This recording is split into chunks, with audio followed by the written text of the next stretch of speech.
Hello guys. Yung maupay nga aga yung tanan no. Aga pa naman, wala pa naman tong alas 12.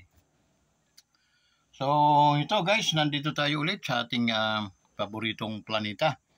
Dito nagsimula ang Wonders Motovlog TV na pinang mumunuan ni Ka Vincent Velarde, former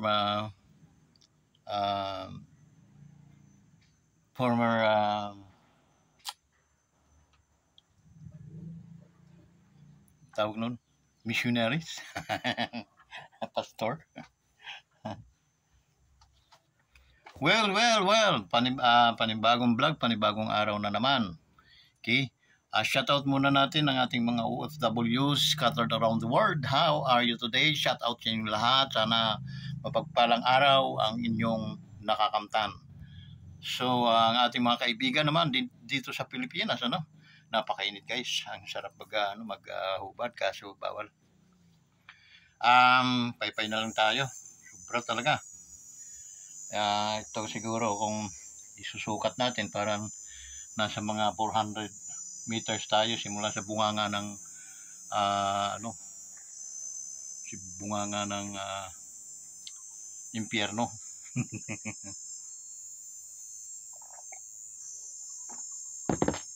Ay, meron akong naitabing RC.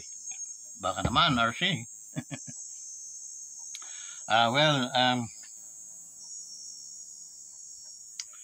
Dito sa kubong nating sira-sira at wala pa naman tayong kita, sa ang aking pakiusap naman lang doon sa ating mga viewers, sa ating mga kaibigan na i-subscribe na lang ninyo ang aking YouTube channel, i-likes na lang ninyo para magkaroon ng views, panoorin, i-likes, panoorin, and then i-share, no?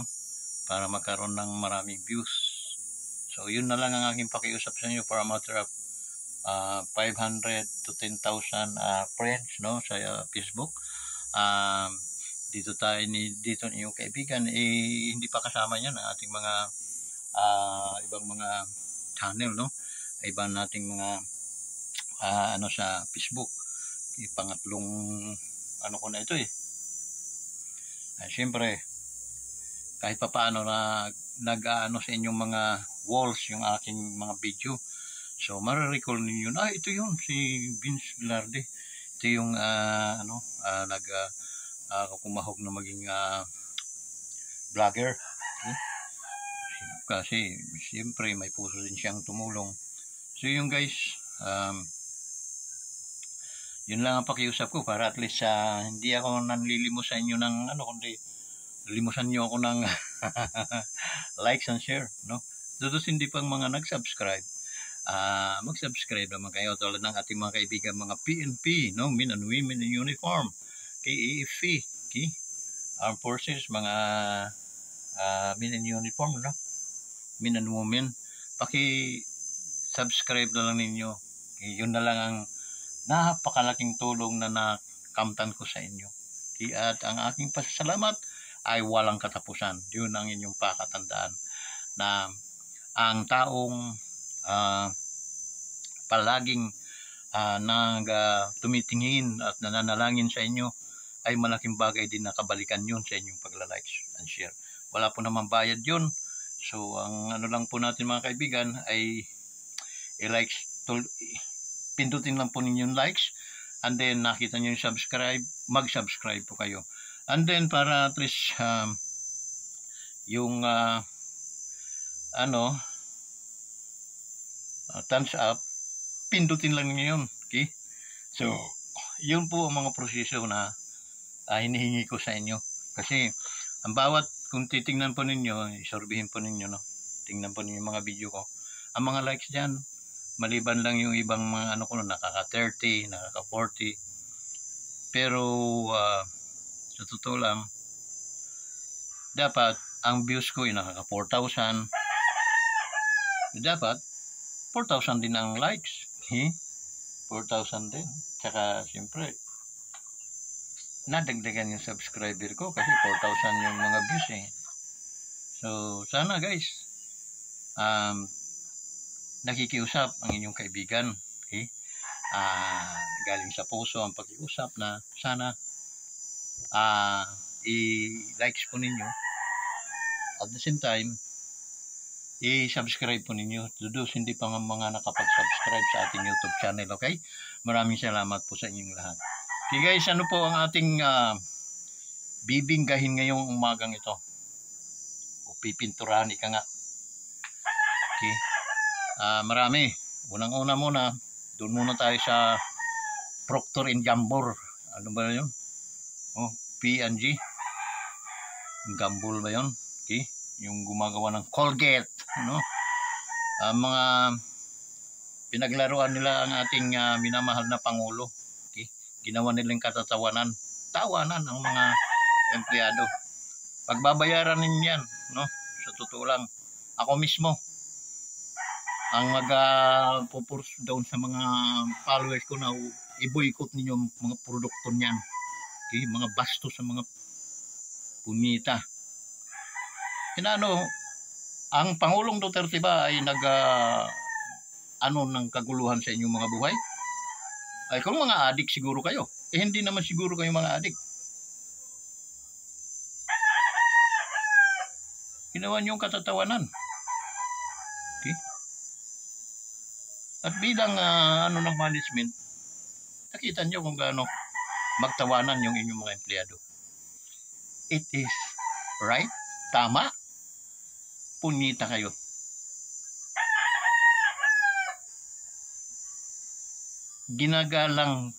Magalang yung presidente kahit man ganyan yun na naglingkod siya sa ating gobyerno ng marami ang mga nakinabang sa kanyang paglilingkod. No? Nakuha pa ninyong paggawa ng katatawanan in a negative ways. Punita. Yung babae ang galing humawak ng microphone, pati tatlo kasama yung kalbo. Yung bukal. No? Galing din. Parang sanay na sanay. Okay? Kung kayong bastusin at pagtawanan namin, ano yung mararamdaman ninyo? Before kayo gumawa ng mga bagay-bagay na balang araw ay maisusumbat sa inyo, mga putang ina kayo.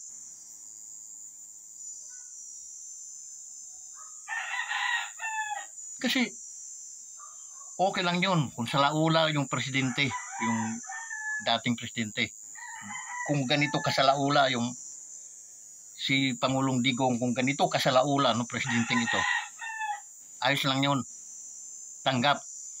Pero por Diyos Santo, naglingkod ng tapat ang Pangulong Duterte, former president. Tapos gagawan pa ninyo ng ano. Sampigain ko man kayo yung kabilang kanan sa mga mukha ninyo. Kulang. Okay? Punita kayo.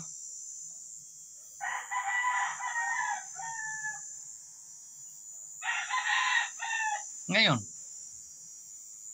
sa mga mamamayang Pilipino, wag na wag po kayo nang tumangkilik sa produkto ng mga yan.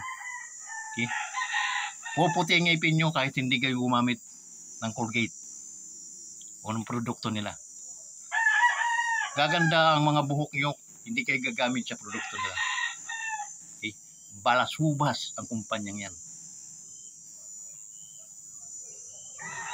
Dahil ano ata, di ko alam kung anniversary yun o hindi naman birthday, no? Parang may karami sila. Inalaw. Eh dapat, on that very moment, goy, hindi magandang biro yan. Tumigil kayo. Hindi. Inano pa. Dinagdagan pa nung dalawang mukhang buaya at saka yung bukal kalbo. Okay? Pero yung umuna, na babae.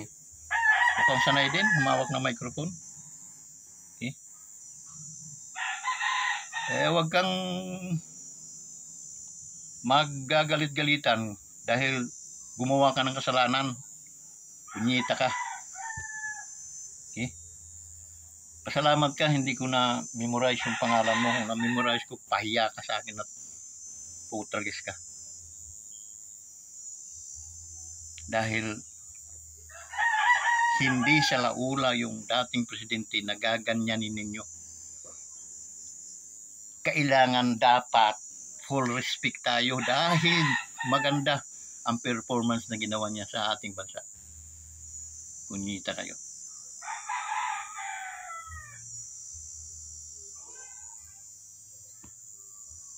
So yun, mga amigos, amigas, no, ating mga OFWs na nagmamahal sa ating former president, yun, kayo na humusga. Panoorin mo nun yung nagbabiral na sa TikTok. Tapos sa kanyo sila pitikin isa-isa sa mga mata. Okay? So, X na yan. PNG, no? Proctor in Jumbo. Gambul. Gambul. Ito. Panis-panis yung mga produkto yung mga hayop kayo. Kulang pa yan sa inyong ginawang pamamahiya sa aming presidente. Okay? Because we kaya namin mag-offer ng aming buhay para dyan, gaganyan nilang ninyo. Ako wala akong no? Dahil taga Southern Leyte ako. Si Pangulong Duterte Mindanao, pero taga Baybay, maasin din yan siya. No? Pinag-anuhan nila. Pero kung naging balasubas yun, join pa ako sa inyo. Pero hindi, guys. Hindi. Dapat naisip ninyo yun. Natika muna. Wait ako magbibiro ng ganito na wala namang ginawang masama itong former president na ito. Kaya ginawa ninyo, handa kayo na pagsasampagain din kayo namin. Handa kayo sa magiging parusa ninyo. Okay? Napakaraming joke na pwede nyo gawin. Ay, bakit yung pa? Okay? Ano ko yung sa abogado, no, kung pwede kasuhan yung kumpanya nyo, pati yung mga involved na mga tao. Okay? Dahil kalat yun. Kalat. Yung damage na na.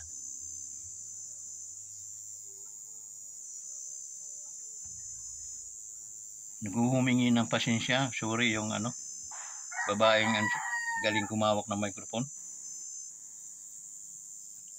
Tilapan ko mga mataday. Kulang pa yan kaysa ginawa mo.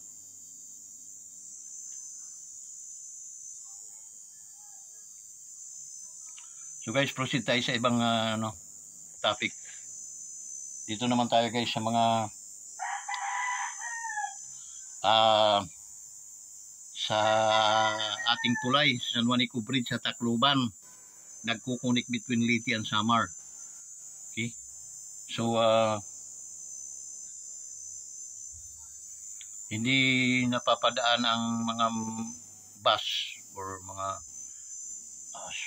10-wheelers ata, mga mabibigat more than 3 tons ay hindi pinadadaan dahil nga delikado, baka masira yung tulay. So it times to repair, no? Ngayon, kung yung inyong pinagmimigay na mga ayuda, mga hayop kayo, pinaglaan ninyo doon sa mga bilyonis, binigay nyo doon sa pag-renovate ng pag-aayos ng para malakas ulit ang pundasyon ng San Juanico Bridge. Diba? Ganun ang pinamimigay, nyo. Kung ano mga kasi doon kayo nakakadugas. Sa totoo lang ito, sasabihin ko sa inyo, no? Ang natatanggap, yung mga AX na yan, mga ano, ang natatanggap ng mga tao, kawawang mga tao, 2,000. Yung ba talaga ang projective na ipamimigay, pinagmamalaki yung ayuda, 2,000? Paano nangyari? Kung 10,000 yun, if I'm not mistaken, no? 10,000, medyo maganda-ganda ng kaunti. Bakit? Kahit pa paano, makaka-laban-laban yun sa kanila for 1 month, no? Pang isang buwan na consumption. 2,000. Pagpasok lang yan sa merkado o palengke, lahap na. Nalahapan na. Okay? Kinabukasan, bili uli, tudas. Imagine mo 2,000.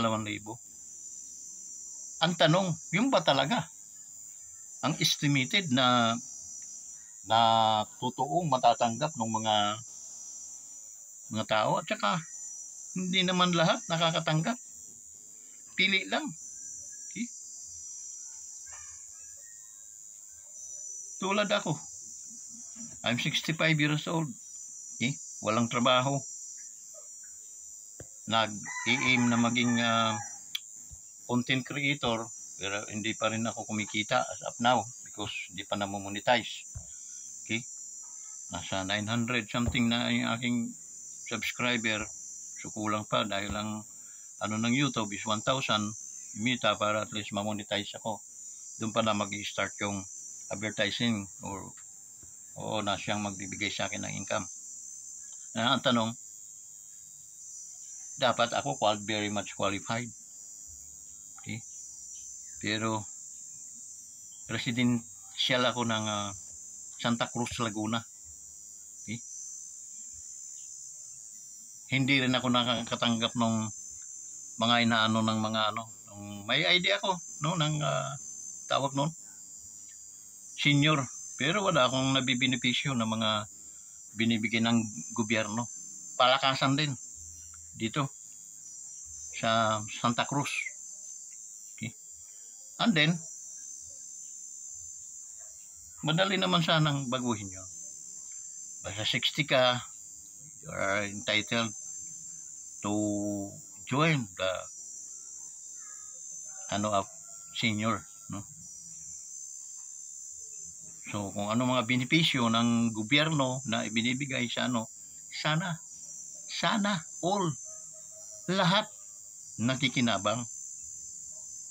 Kung isang tao may mga requirements o kailangan, sana kinukumply nung samahan para at least maka-benepisyo yung ating mga senior. Maraming mga senior na hindi nagbibenepisyo, wala silang benepisyo. Hanggang sa mga matay na lang yan, walang benepisyo. Impact nga, pag may namatay, pinanghihingi pa yun sa membro, no? Di ba? Nakakahiya. Okay. Sabi ko, sana yung butaw at saka yung panghihingi, yun dapat ay tinatanggal na. Manghingi kayo doon sa mga mayroong kakayanan at wag na ninyong idamay pa ang mga membro sa mga ganong pagkakataon. Nagtatag kayo ng samahan, it means kaya ninyong kumilos, kaya ninyong gumawa ng paraan, hindi para kayo ay nakaganyan-ganyan lang. Kaya sabi ko, hanggat siguro buhay yung inyong presidente, hindi ako mag-i-interest din na ano. Bakit? Ang tagal ng presidente dito sa barangay, ano ba yun? Dito sa Santa Cruz. Ang tagal na. Dito sa may barangay Patimbaw. Okay? Yung presidente ng kanilang tawag ito, senior. Natatandaan pa ako tumakbo ng konsyel ng barangay.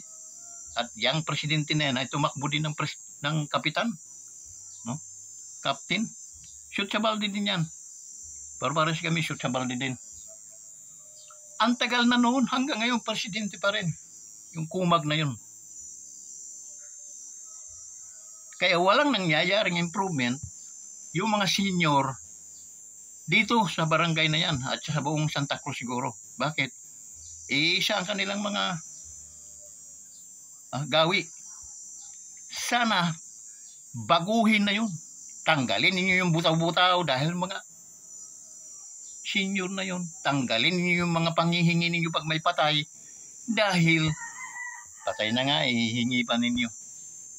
Di paano mga kagantiyan doon sa mga buhay pa? Ay patay na eh.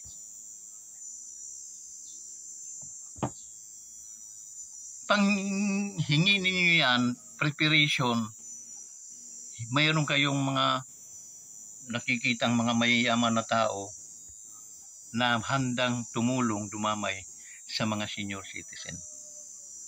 Ngayon kung hindi nyo kaya, leave. Okay? Get the behind to that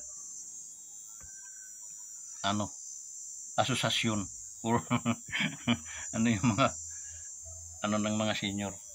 No? Kasi hindi nyo kaya. Okay? Ang mga senior dapat yan mabigyan man lang ng bigas buwan-buwan dahil senior na nga eh. Okay? Mabigyan man lang ng mga basic needs, no? Malaking bagay na yun. Nako, may sisti pa na tuwing December lang. Doon sila nagpaparte-parte, doon pinaghati-hatiin nila yung minsan, lugi pa. Walang nangyayari. Katulad, experience ko na yun eh. Member ako, no? Butaw-butaw kami, at bigay kami pag may patay. Nangyaring, December na, doon ang kanilang party-party, kumaga may, Christmas party, ano ba yun? Doon namimigay. Guys, yung para sa akin, ay bigay na daw sa iba. Kinuha na pala daw ng asawa ko. Ang pagkakamali ng presidente ng, siya para ako nag-interview. Buti nga, hindi ko dinimanda eh. Ang akala niya, hindi, ang tawag noon, yun, kapatid, yan, kaso,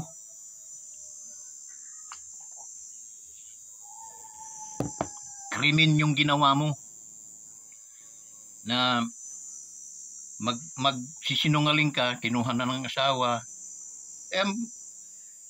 problema ang katangahan. Presidente na yun. Hindi nagkikialam ang aking asawa sa mga ganung bagay. Doon pa lang. Himas-rihas sana yun. Yung inyong presidente. Naawa lang ako. Okay? Kasi matanda na nga.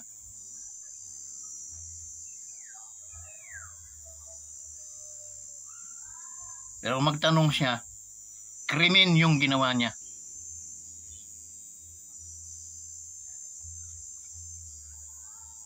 Na-idein niya na kinuha daw ng asawa ko yung para sa akin. At ibinigay daw niya. Siya daw mismo ang nag-interview.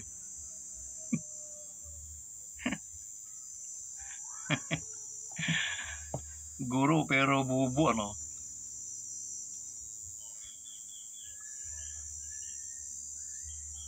Ayun, kailangan pag kayo ay gustong maglingkod kayo ng matapat. Hindi yung kaya ka naglilingkod, mayroon kang hinahabol. Ilang dekada ka ng ilang mga kapitan na ang umawak ng barangay Patimbaw na yan. Yung kahiyaan na lang, nakakahiya na. Wala namang improvement tong aking samahan na sa bagay mga kamag-anak. Silang naglagay sa akin dito. Utot mo. Ikaw mismo kung may kahiyaan ka, umalis ka na. Ika muna, hindi na ako fit para dito.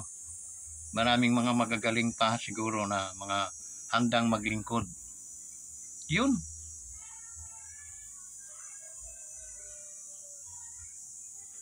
Natalo ng pagtakbo ng kapitan na ilang ano nang dumaan, ilang eleksyon na, nandiyan pa rin. Siya pa rin yung presidente ng bullshit.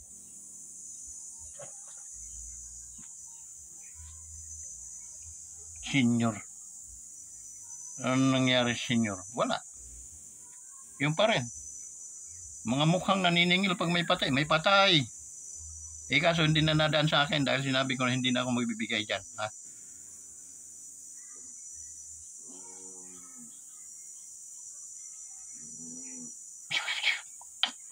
Dahil unang-una, hindi naman maganda yung inyong serbisyo. Okay? Nagtatag-tatag pa kayo ng samahan, wala namang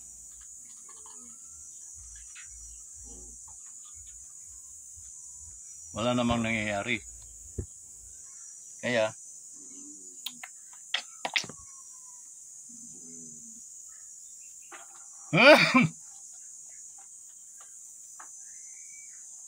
dapat tayo ay maghanap ng magandang mga leader. Okay? Hindi ko hinahangad na mag-leader, no? Dahil may edad na rin ako, hindi ko na kaya. Tamad pa tayo din ako. Okay? Marami dyan na pwedeng maging leader, no? Kung talagang gusto. Para nababago yung routine, okay? Hindi yung makalumang mga pamamaraan, nagpatay, ikutin yung mga membro. Ang galing, ano? Pag may mga biyaya, punta kayo rito.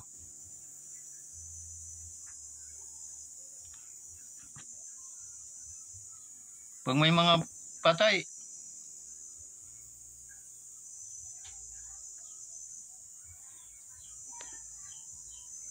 binabahay-bahay. Pag may biyaya, papupuntahin ng mga matatanda na. Okay?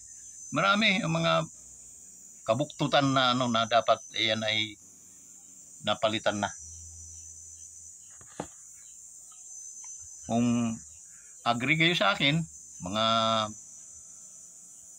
member ng mga ang tawag nun, senior, mag-likes kayo dito sa ating channel. Okay? Dito sa video ito. At mag-comment kayo na ka-wonders, nagkakamali ka, maganda naman ang palakad. Okay? At magdidebate tayo. Kasi mayroon akong mga proposal na mas maganda dyan sa ginagawa ng inyong pamunuan ngayon. O noon pa man hanggang ngayon. No? Saka pamunuan, si Marcos. Sahol pa kay Marcos yan. Inaubra yung mga ganyan, mga 3 taon lang, palit din. Para at least, maganda yung ng samahan.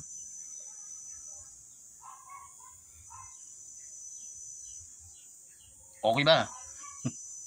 Agree ba? Pag-isip na kayo.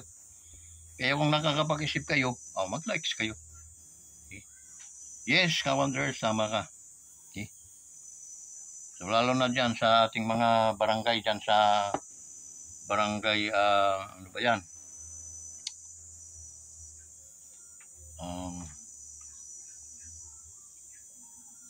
Hindi naman pagsabi. Patimbaw. Okay? Barangay Patimbaw. Hindi ako nagdadalawang isip dahil totoo, sinasabi ko. Okay? Kung tumakbo dyan ng konsyal ng barangay, tsaka yung inyong presidente, tumakbo din niya ng pagkakapitan, so sa baldi kami paro-parehas. Pero, hindi siya humiwalay. Andiyan pa rin siya sa parang kabog. Ano yung kabog? Yung nakabitin na mapanghi.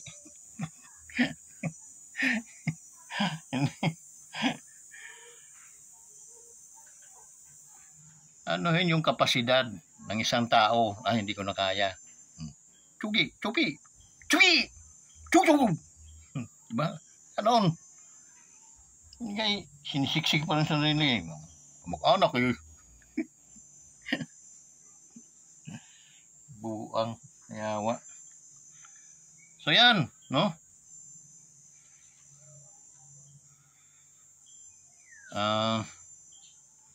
Ano ba? Parang wala na tayong ibang mapag-anuhan dahil ang oras natin ay ano. Mga kaibigan, kasangkayan, mga kapatid, mga higala, mga amigos, amigas. Shout out sa inyong tanan, lahat ng ating mga ka-wanderers na solido. Shout out sa inyong lahat, guys. So, mapagpalang araw sa inyong lahat sa pangalan ni Jesus. Amen.